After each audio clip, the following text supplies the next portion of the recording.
중고생이 꼭 읽어야 할 한국 단편 소설. 1960년대부터 1970년대까지의 주요 작품 소개.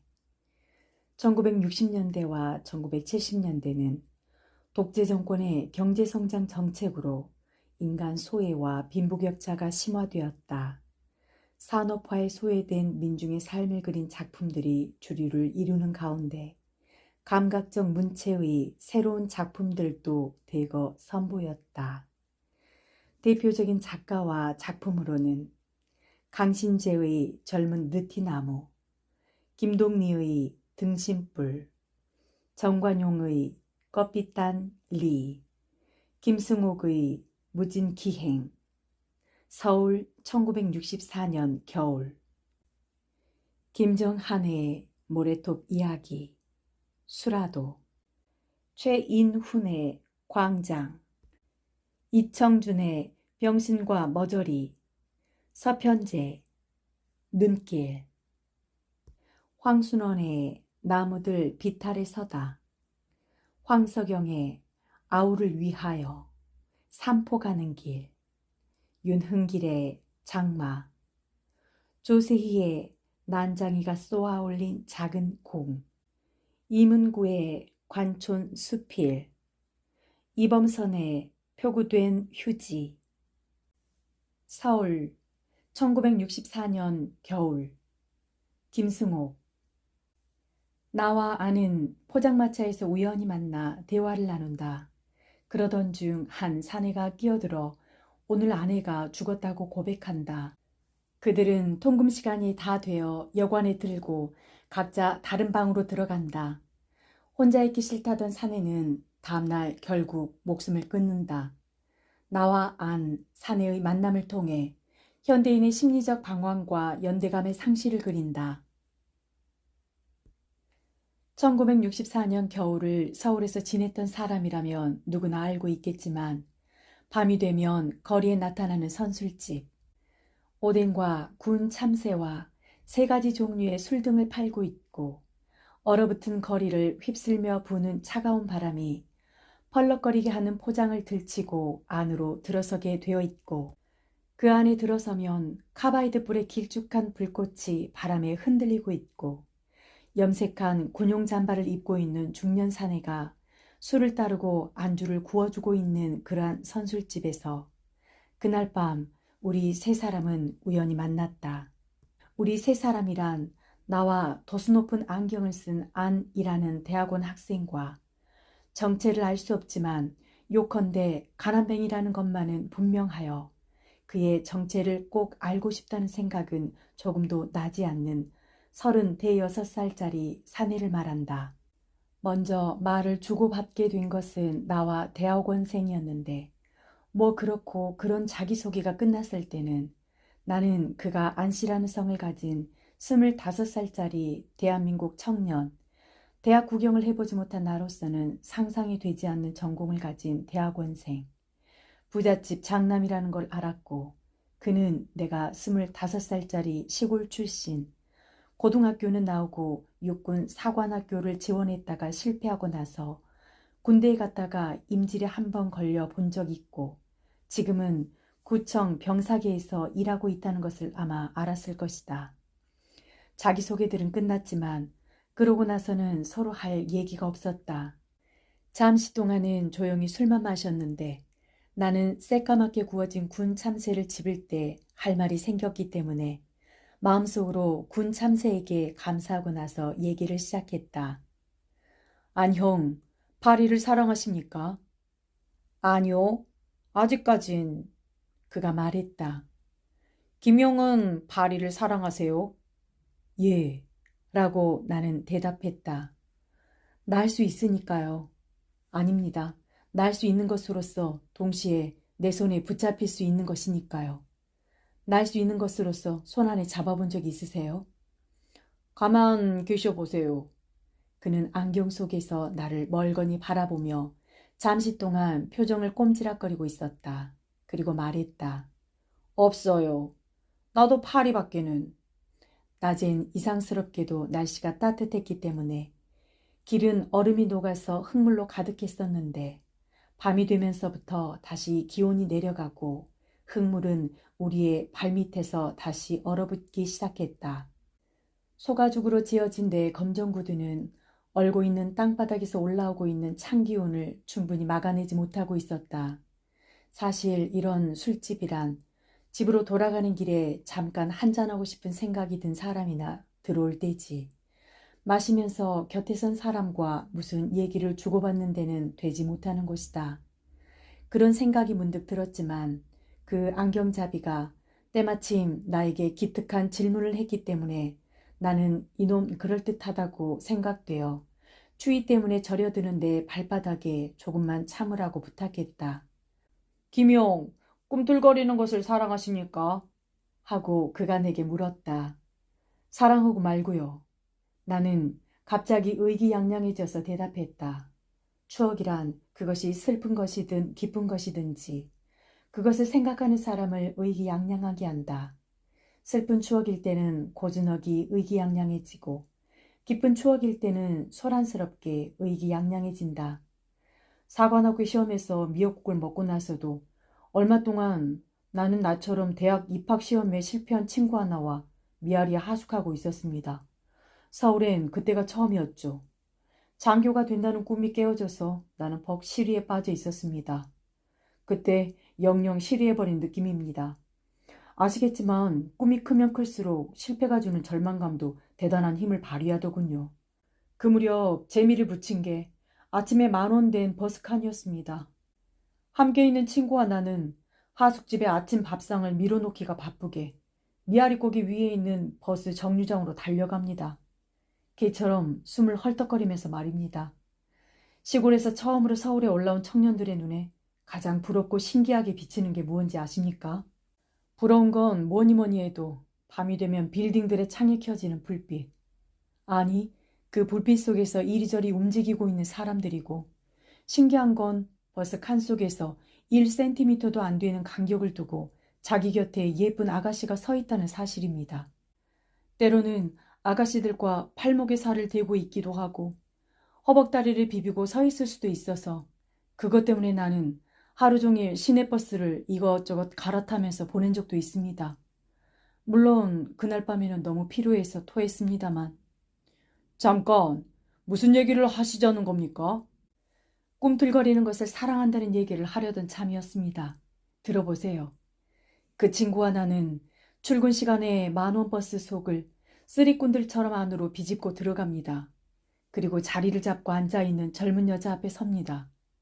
나는 한 손으로 손잡이를 잡고 나서 달려오느라고 좀 멍해진 머리를 올리고 있는 손에 기댑니다. 그리고 내 앞에 앉아있는 여자의 아랫배 쪽으로 천천히 시선을 보냅니다. 그러면 처음에는 얼른 눈에 띄지 않지만 시간이 조금 가고 내 시선이 투명해지면서부터 나는 그 여자의 아랫배가 조용히 오르내리는 것을 볼 수 있습니다. 오르내린다는 건 호흡 때문에 그러는 것이겠죠? 물론입니다. 시체의 아랫배는 꿈쩍도 하지 않으니까요. 하여튼 나는 그 아침에 10,000원 버스 칸 속에서 보는 젊은 여자 아랫배의 조용한 움직임을 보고 있으면 왜 그렇게 마음이 편안해지고 맑아지는지 모르겠습니다. 나는 그 움직임을 지독하게 사랑합니다. 퍽 음탕한 얘기군요. 라고 아는 기묘한 음성으로 말했다. 나는 화가 났다. 그 얘기는 내가 만일 라디오 박사 게임 같은 데 나가게 돼서 세상에서 가장 신선한 것은? 이라는 질문을 받게 되었을 때 남들은 상춘이 5월의 새벽이니 천사의 이마니 하고 대답하겠지만 나는 그 움직임이 가장 신선한 것이라고 대답하려니 하고 일부러 기억해 두었던 것이었다. 아니, 음탕한 얘기가 아닙니다. 나는 강경한 태도로 말했다. 그 얘기는 정말입니다. 음탕하지 않다는 것과 정말이라는 것 사이엔 어떤 관계가 있죠? 모르겠습니다. 관계 같은 것은 난 모릅니다. 요컨대 그렇지만 그 동작은 오르내린다는 것이지 꿈틀거린다는 것은 아니군요. 김영은 아직 꿈틀거리는 것을 사랑하지 않으시구먼. 우리는 다시 침묵 속으로 떨어져서 술잔만 만지작거리고 있었다. 개새끼, 그게 꿈틀거리는 게 아니라고 해도 괜찮다. 하고 나는 생각하고 있었다. 그런데 잠시 후에 그가 말했다. 난 지금 생각해 봤는데 김영의 그 오르내림도 역시 꿈틀거림의 일종이라는 결론을 얻었습니다. 그렇죠. 나는 즐거워졌다. 그것은 틀림없는 꿈틀거림입니다. 난 여자의 아랫배를 가장 사랑합니다. 안영은 어떤 꿈틀거림을 사랑하십니까? 어떤 꿈틀거림이 아닙니다. 그냥 꿈틀거리는 거죠. 그냥 말입니다. 예를 들면 데모도. 데모가? 데모를? 그러니까 데모? 서울은 모든 욕망의 집결지입니다. 아시겠습니까? 모르겠습니다. 라고 나는 할 수 있는 한 깨끗한 음성을 지어서 대답했다. 그때 우리의 대화는 또 끊어졌다. 이번엔 침묵이 오래 계속되었다. 나는 술잔을 입으로 가져갔다. 내가 잔을 비우고 났을 때 그도 잔을 입에 대고 눈을 감고 마시고 있는 게 보였다. 나는 이젠 자리를 떠나야 할 때가 되었다고 다소 서글픈 기분으로 생각했다. 결국 그렇고 그렇다. 또 한 번 확인된 것에 지나지 않다고 생각하면서 자, 그럼 다음에 또 라고 말할까? 재밌었습니다 라고 말할까? 궁리하고 있는데 술잔을 비운 아니 갑자기 한 손으로 내 한쪽 손을 살그머니 잡으면서 말했다. 우리가 거짓말을 하고 있었다고 생각하지 않으십니까? 아니요. 나는 좀 귀찮은 생각이 들었다. 안영은 거짓말을 했는지 모르지만 내가 한 얘기는 정말이었습니다. 난 우리가 거짓말을 하고 있었던 것 같은 느낌이 듭니다. 그는 붉어진 눈두덩을 안경 속에서 두어 번 끔뻑거리고 나서 말했다. 난 우리 또래 친구들을 새로 알게 되면 꼭 꿈틀거림에 대한 얘기를 하고 싶어집니다. 그래서 얘기를 합니다. 그렇지만 얘기는 5분도 안 돼서 끝나버립니다. 나는 그가 무슨 이야기를 하고 있는지 알 듯하기도 했고 모를 것 같기도 했다. 우리 다른 얘기 합시다. 하고 그가 다시 말했다. 나는 심각한 얘기를 좋아하는 이 친구를 골려주기 위해서 그리고 한편으로는 자기의 음성을 자기가 들을 수 있는 취한 사람의 특권을 맛보고 싶어서 얘기를 시작했다. 평화시장 앞에서 줄지어선 가로등들 중에서 동쪽으로부터 8번째 등은 불이 켜져 있지 않습니다. 나는 그가 좀 어리둥절해 하는 것을 보자 더욱 신이 나서 얘기를 계속했다. 그리고 화신백화점 6층의 창들 중에서 그중 3개에서만 불빛이 나오고 있었습니다. 그러자 이번엔 내가 어리둥절해질 사태가 벌어졌다. 아내의 얼굴에 놀라운 기쁨이 빛나기 시작했기 때문이다.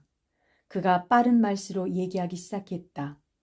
서대문 버스 정거장에는 사람이 32명 있는데 그중 여자가 17명이고 어린애는 5명, 젊은이는 21명, 노인이 6명입니다. 그건 언제 일이지요? 오늘 저녁 7시 15분 현재입니다.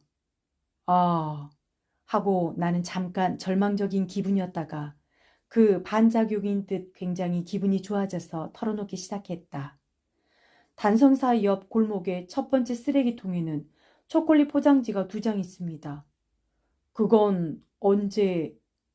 지난 14일 저녁 9시 현재입니다. 적십자병원 정문 앞에 있는 호두나무의 가지 하나는 부러져 있습니다.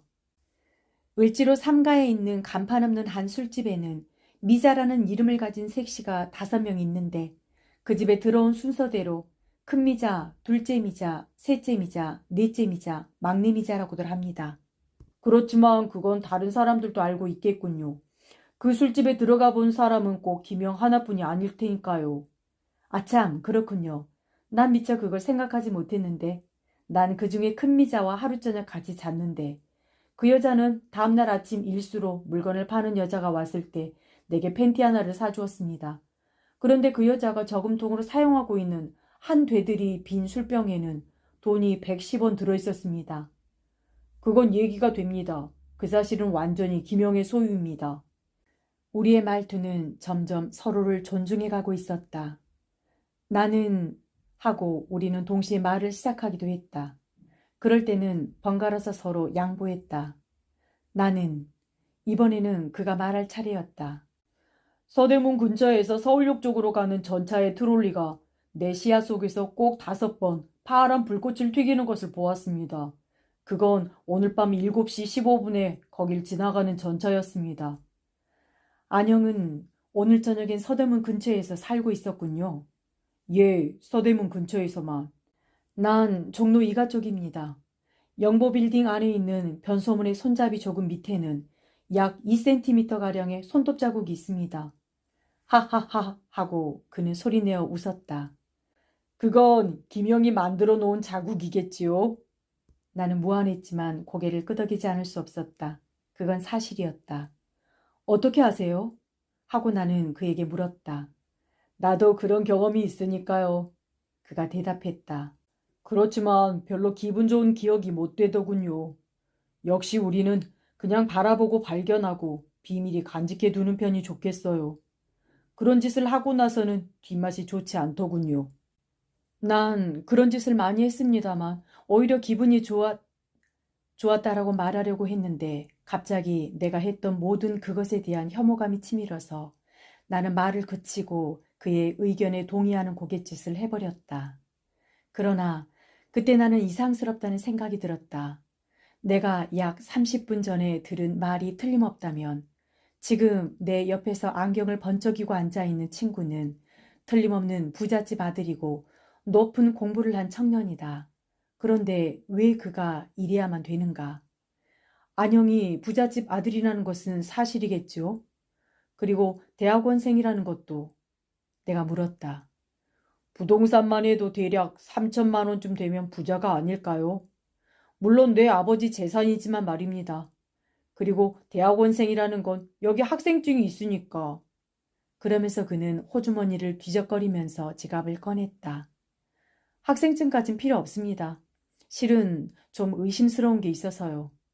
안용 같은 사람이 추운 밤에 싸구려 선술집에 앉아서 나 같은 친구나 간직할 만한 일에 대해서 얘기하고 있다는 것이 이상스럽다는 생각이 방금 들었습니다.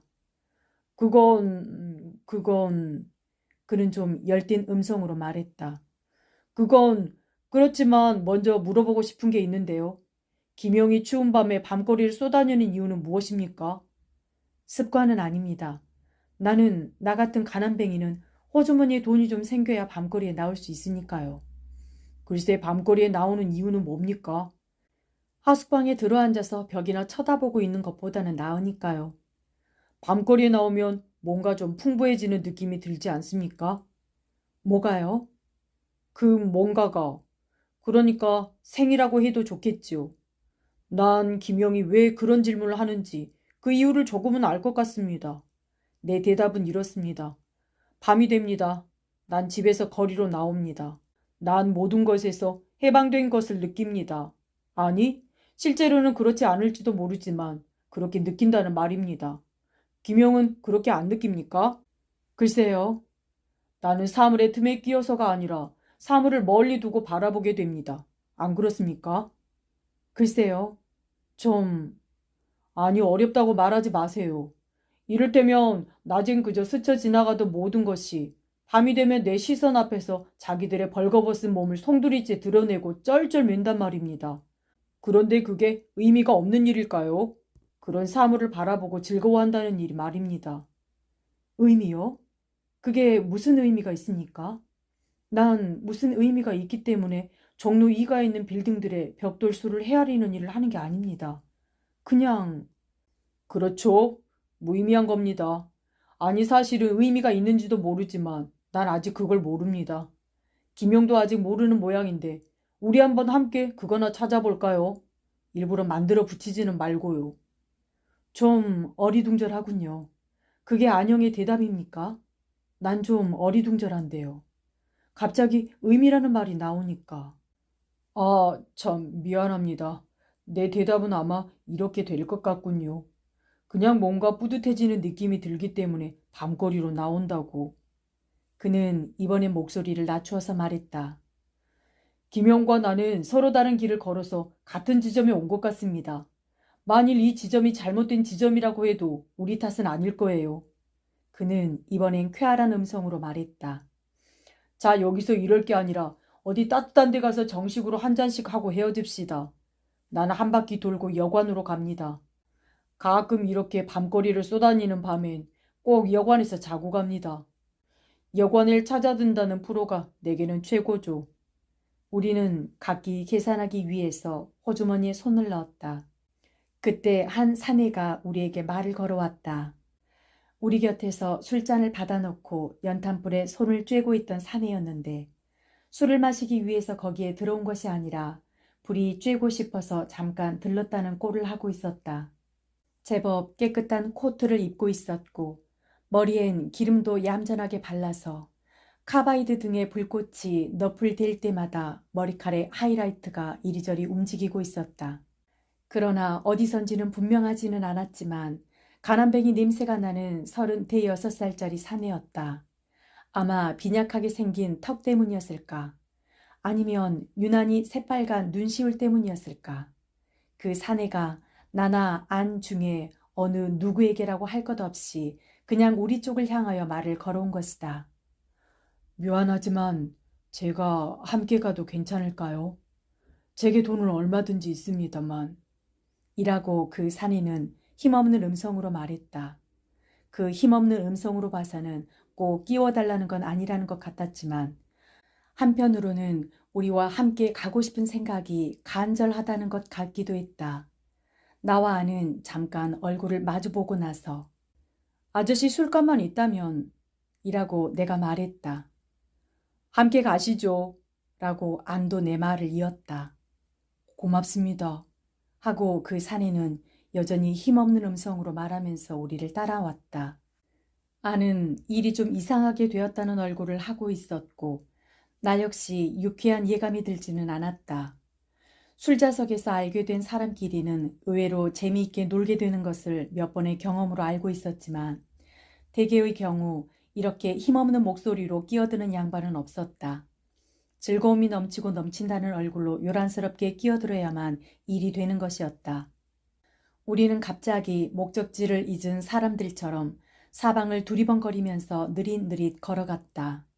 전봇대에 붙은 약 광고판 속에서는 예쁜 여자가 춥지만 할 수 있느냐는 듯한 쓸쓸한 미소를 띠고 우리를 내려다보고 있었고 어떤 빌딩의 옥상에서는 소주 광고의 네온 사인이 열심히 명멸하고 있었고 소주 광고 곁에서는 약 광고의 네온 사인이 하마터면 잊어버릴 뻔했다는 듯이 황급히 꺼졌다간 다시 켜져서 오랫동안 빛나고 있었고 이젠 완전히 얼어붙은 길 위에는 거지가 돌덩이처럼 여기저기 엎드려 있었고 그 돌덩이 앞을 사람들이 힘껏 웅크리고 빠르게 지나가고 있었다.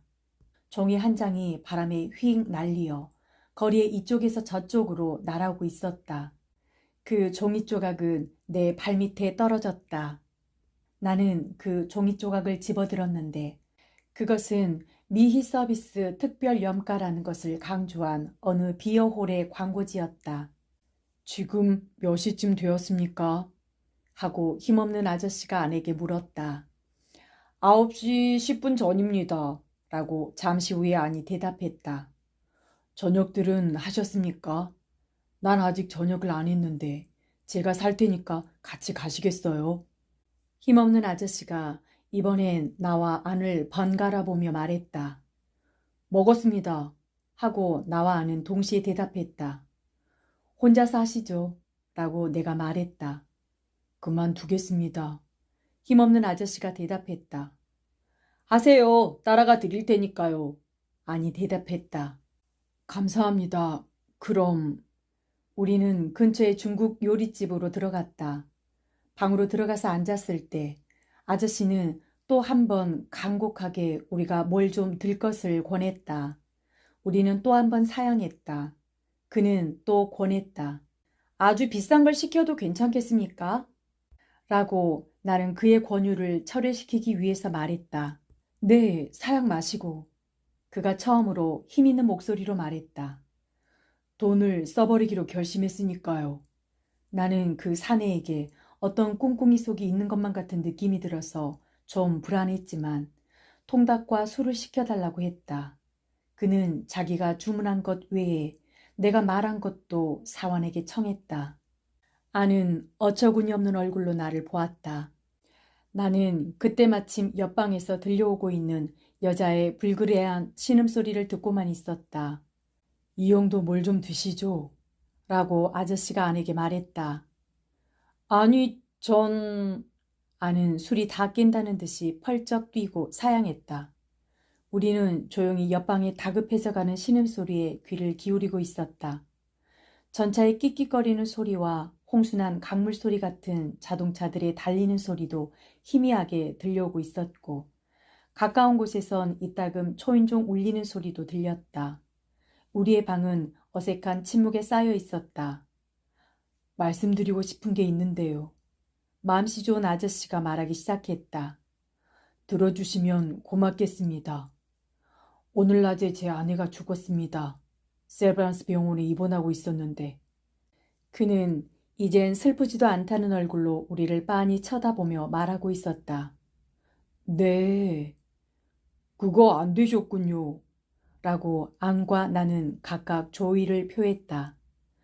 아내와 나는 참 재미있게 살았습니다. 아내가 어린애를 낳지 못하기 때문에 시간은 몽땅 우리 두 사람의 것이었습니다. 돈은 넉넉하지 못했습니다만 그래도 돈이 생기면 우리는 어디든지 같이 다니면서 재미있게 지냈습니다. 딸기철엔 수원에도 가고 포도철엔 안양에도 가고 여름이면 대천에도 가고 가을엔 경주에도 가보고 밤엔 함께 영화 구경, 쇼 구경하러 열심히 극장에 쫓아다니기도 했습니다. 무슨 병환이셨던가요? 하고 아니 조심스럽게 물었다. 급성 뇌막염이라고 의사가 그랬습니다. 아내는 옛날에 급성 맹장염 수술을 받은 적도 있고 급성 폐렴을 앓은 적도 있다고 했습니다만 모두 괜찮았었는데 이번에 급성엔 결국 죽고 말았습니다. 죽고 말았습니다. 사내는 고개를 떨구고 한참 동안 무언지 입을 우물거리고 있었다. 아니 손가락으로 내 무릎을 찌르며 우리는 꺼지는 게 어떻겠느냐는 눈짓을 보냈다. 나 역시 동감이었지만 그때 그 사내가 다시 고개를 들고 말을 계속했기 때문에 우리는 눌러앉아 있을 수밖에 없었다. 아내와는 재작년에 결혼했습니다. 우연히 알게 되었습니다. 친정이 대구 근처에 있다는 얘기만 했지 한 번도 친정과는 내왕이 없었습니다. 난 처갓집이 어딘지도 모릅니다. 그래서 할 수 없었어요. 그는 다시 고개를 떨구고 입을 우물거렸다. 뭘 할 수 없었다는 말입니까? 내가 물었다. 그는 내 말을 못 들은 것 같았다. 그러나 한참 후에 다시 고개를 들고 마치 애원하는 듯한 눈빛으로 말을 이었다.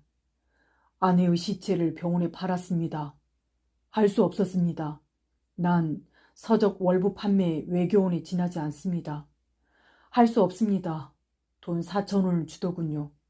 난 두 분을 만나기 얼마 전까지도 세브란스 병원 울타리 곁에 서 있었습니다. 아내가 누워있을 시체실이 있는 건물을 알아보려고 했습니다만 어딘지 알 수 없었습니다. 그냥 울타리 곁에 앉아서 병원의 큰 굴뚝에서 나오는 희끄무리한 연기만 바라보고 있었습니다. 아내는 어떻게 될까요? 학생들이 해부 실습하느라고 톱으로 머리를 가르고 칼로 배를 찢고 한다는데 정말 그러겠지요? 우리는 입을 다무고 있을 수밖에 없었다. 사환이 다쿠앙과 양파가 담긴 접시를 갖다 놓고 나갔다. 기분 나쁜 얘기를 해서 미안합니다. 다만 누구에게라도 얘기하지 않고서는 견딜 수 없었습니다. 한 가지만 의논해보고 싶은데 이 돈을 어떻게 하면 좋을까요? 저는 오늘 저녁에 다 써버리고 싶은데요. 쓰십시오. 아니 얼른 대답했다. 이 돈이 다 없어질 때까지 함께 있어 주시겠어요? 사내가 말했다. 우리는 얼른 대답하지 못했다. 함께 있어 주십시오. 사내가 말했다. 우리는 승낙했다. 멋있게 한번 써봅시다. 라고 사내는 우리와 만난 후 처음으로 웃으면서 그러나 여전히 힘없는 음성으로 말했다. 중국집에서 거리로 나왔을 때는 우리는 모두 취해 있었고 돈은 1,000원이 없어졌고 사내는 한쪽 눈으로는 울고 다른 쪽 눈으로는 웃고 있었고 아는 도망갈 궁리를 하기에도 지쳐버렸다고 내게 말하고 있었고 나는 악센트 찍는 문제를 모두 틀려버렸단 말이야. 악센트 말이야. 라고 중얼거리고 있었고 거리는 영화에서 본 식민지의 거리처럼 춥고 한산했고 그러나 여전히 소주 광고는 부지런히 약 광고는 게으름을 피우며 반짝이고 있었고 전봇대 아가씨는 그저 그래요 라고 웃고 있었다. 이제 어디로 갈까? 하고 아저씨가 말했다. 어디로 갈까? 아니 말하고 어디로 갈까? 라고 나도 그들의 말을 흉내냈다. 아무데도 갈 데가 없었다. 방금 우리가 나온 중국집 곁에 양품점에 쇼윈도가 있었다. 사내가 그쪽을 가리키며 우리를 끌어당겼다. 우리는 양품점 안으로 들어갔다. 넥타이를 골라가져. 내 아내가 사주는 거야. 사내가 호통을 쳤다. 우리는 알록달록한 넥타이를 하나씩 들었고 돈은 600원이 없어져 버렸다. 우리는 양품점에서 나왔다. 어디로 갈까? 라고 사내가 말했다. 갈 데는 계속해서 없었다. 양품점의 앞에는 귤 장수가 있었다. 아내는 귤을 좋아했다고 외치며 사내는 귤을 버려놓은 수레 앞으로 돌진했다. 300원이 없어졌다.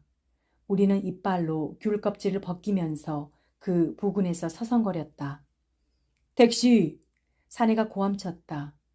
택시가 우리 앞에서 멎었다. 우리가 차에 오르자마자 사내는 세브란스로 라고 말했다. 안 됩니다. 소용없습니다. 아니 재빠르게 외쳤다. 안 될까? 사내는 중얼거렸다. 그럼 어디로? 아무도 대답하지 않았다. 어디로 가시는 겁니까? 라고 운전수가 짜증난 음성으로 말했다. 갈 데가 없으면 빨리 내리시오. 우리는 차에서 내렸다. 결국 우리는 중국집에서 20발자국도 더 벗어나지 못하고 있었다. 거리의 저쪽 끝에서 요란한 사이렌 소리가 나타나서 점점 가깝게 달려들었다. 소방차 2대가 우리 앞을 빠르고 시끄럽게 지나쳐갔다. 택시! 사내가 고함쳤다. 택시가 우리 앞에 멎었다. 우리가 차에 오르자마자 사내는 저 소방차 뒤를 따라갑시다 라고 말했다. 나는 귤껍질 3개째를 벗기고 있었다. 지금 불구경하러 가고 있는 겁니까? 라고 아니 아저씨에게 말했다. 안 됩니다. 시간이 없습니다. 벌써 10시 반인데요. 좀 더 재미있게 지내야죠. 돈은 이제 얼마 남았습니까? 아저씨는 호주머니를 뒤져서 돈을 모두 털어냈다. 그리고 그것을 아내에게 건네주었다. 암과 나는 헤아려 보았다. 1900원 하고 동전이 몇 개, 10원짜리가 몇 장이 있었다. 됐습니다. 아는 다시 돈을 돌려주면서 말했다. 세상엔 다행히 여자의 특징만 중점적으로 내보이는 여자들이 있습니다. 내 아내 얘기입니까? 라고 사내가 슬픈 음성으로 물었다. 내 아내의 특징은 잘 웃는다는 것이었습니다. 아닙니다. 정삼으로 가자는 얘기였습니다. 아니 말했다. 사내는 안을 경멸하는 듯한 웃음을 띠며 고개를 돌려버렸다. 그러는 사이에 우리는 화재가 난 곳에 도착했다. 30원이 없어졌다. 화재가 난 곳은 아래층인 페인트 상점이었는데 지금은 미용학원 2층에서 불길이 창으로부터 뿜어나오고 있었다. 경찰들의 호각 소리, 소방차들의 사이렌 소리, 불길 속에서 나는 탁탁 소리, 물줄기가 건물의 벽에 부딪혀서 나는 소리. 그러나 사람들의 소리는 아무것도 나지 않았다. 사람들은 불빛에 비쳐 무한당한 사람들처럼 붉은 얼굴로 정물처럼 서 있었다. 우리는 발밑에 굴러있는 페인트 든 통을 하나씩 궁둥이 밑에 깔고 웅크리고 앉아서 불구경을 했다. 나는 불이 좀 더 오래 타기를 바랐다. 미용학원이라는 간판에 불이 붙고 있었다. 원자에 불이 붙기 시작했다. 김용, 우리 얘기나 합시다. 하고 아니 말했다. 화재 같은 건 아무것도 아닙니다. 내일 아침 신문에서 볼 것을 오늘 밤에 미리 봤다는 차이밖에 없습니다. 저 화재는 김영의 것도 아니고 내 것도 아니고 이 아저씨 것도 아닙니다. 우리 모두의 것이 돼버립니다. 그러기 때문에 난 화재엔 흥미가 없습니다. 김영은 어떻게 생각하십니까?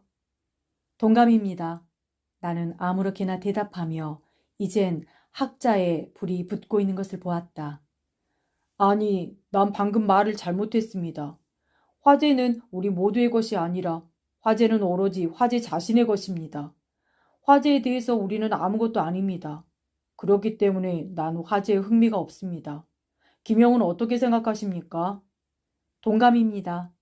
물줄기 하나가 불타고 있는 학으로 달려들고 있었다. 물이 닿는 곳에서는 회색 연기가 피어올랐다. 힘없는 아저씨가 갑자기 힘차게 깡통으로부터 일어섰다. 내 아내입니다. 하고 사내는 환한 불길 속을 손가락질하며 눈을 크게 뜨고 소리쳤다. 내 아내가 머리를 막 흔들고 있습니다. 골치가 깨질 듯이 아프다고 머리를 막 흔들고 있습니다. 여보, 골치가 깨질 듯이 아픈 게 뇌막염의 증세입니다. 그렇지만 저건 바람에 휘날리는 불길입니다. 앉으세요. 불 속에 아주버님이 계실 리가 있습니까? 라고 아니 아저씨를 끌어안치며 말했다. 그러고 나서 아는 나에게 나지막하게 속삭였다. 이 양반 우릴 웃기는데요. 나는 꺼졌다고 생각하고 있던 학에 다시 불이 붙고 있는 것을 보았다. 물줄기가 다시 그곳으로 뻗어가고 있었다.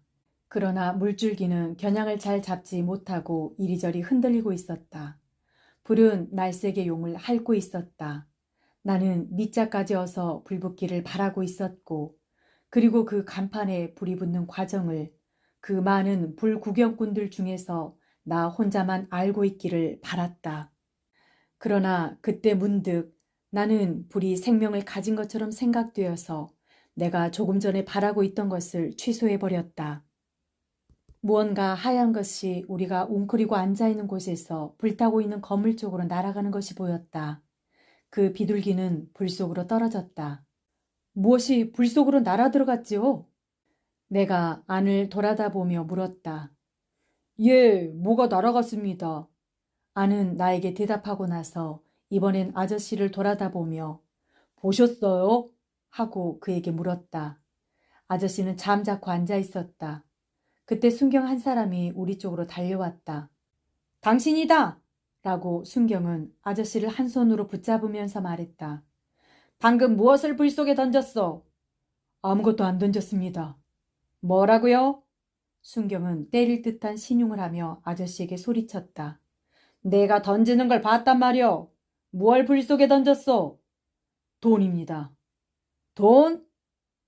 돈과 돌을 수건에 싸서 던졌습니다. 정말이요? 순경은 우리에게 물었다. 예, 돈이었습니다. 이 아저씨는 불난 것에 돈을 던지면 장사가 잘 된다는 이상한 믿음을 가졌답니다. 말하자면 좀 돌았다고 할 수 있는 사람이지만 나쁜 짓을 결코 하지 않는 장사꾼입니다. 아니 대답했다. 돈은 얼마였어? 1원짜리 동전 한 개였습니다. 아니 다시 대답했다.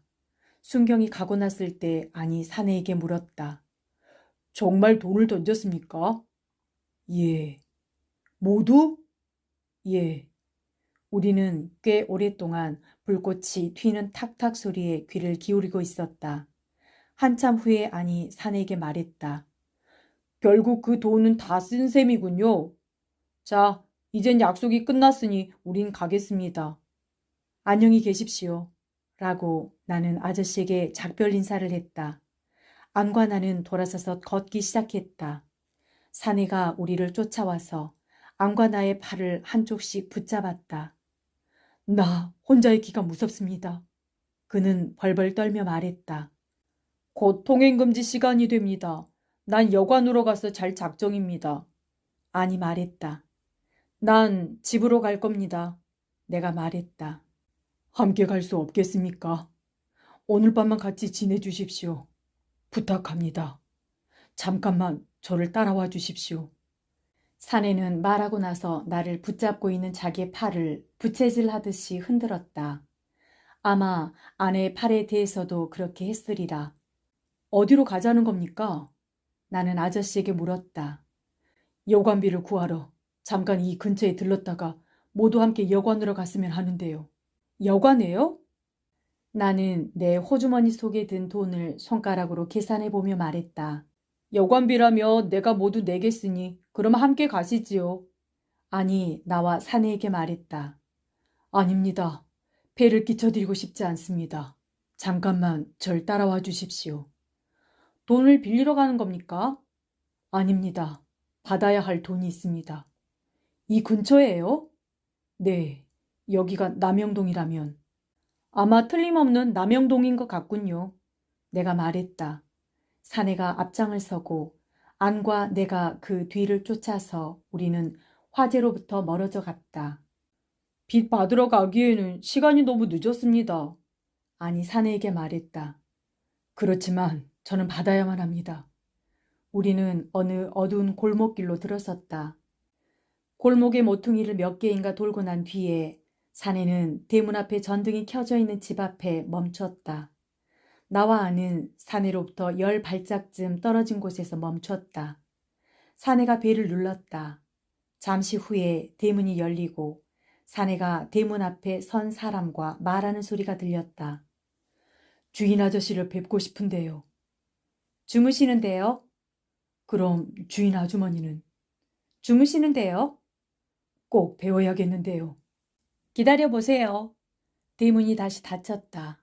아니 달려가서 사내의 팔을 잡아 끌었다. 그냥 가시죠. 괜찮습니다. 받아야 할 돈이니까요. 아니 다시 먼저 서 있던 곳으로 걸어왔다. 대문이 열렸다. 밤늦게 죄송합니다. 사내가 대문을 향해 고개를 숙이며 말했다. 누구시죠? 대문은 잠에 취한 여자의 음성을 냈다. 죄송합니다. 이렇게 너무 늦게 찾아와서. 실은 누구시죠? 술 취하신 것 같은데. 월부채값 받으러 온 사람입니다. 하고 사내는 비명 같은 높은 소리로 외쳤다. 월부채값 받으러 온 사람입니다. 이번엔 사내는 문기둥에 두 손을 짚고 앞으로 뻗은 자기 팔 위에 얼굴을 파묻으며 울음을 터뜨렸다. 월부채값 받으러 온 사람입니다. 월부채값. 사내는 계속해서 흐느꼈다. 내일 낮에 오세요. 대문이 탕 닫혔다. 사내는 계속해서 울고 있었다. 사내는 가끔 여보라고 중얼거리며 오랫동안 울고 있었다. 우리는 여전히 10발짝쯤 떨어진 곳에서 그가 울음을 그치기를 기다리고 있었다. 한참 후에 그가 우리 앞으로 비틀비틀 걸어왔다. 우리는 모두 고개를 숙이고 어두운 골목길을 걸어서 거리로 나왔다.